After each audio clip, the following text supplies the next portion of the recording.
ädejeksen. Adam oğlu özüň bilmeý. Gedem ädejeksen. Eýäniň emrini kılmay, öz köňlüň güýdejeksen.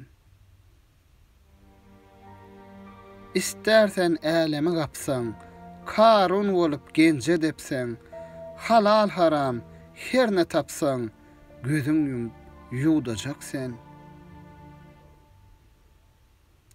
Neden ollun bilgili bary, unutdun perwerdigäri, köňle gelen her nekäri, sany etmeý edejeksen.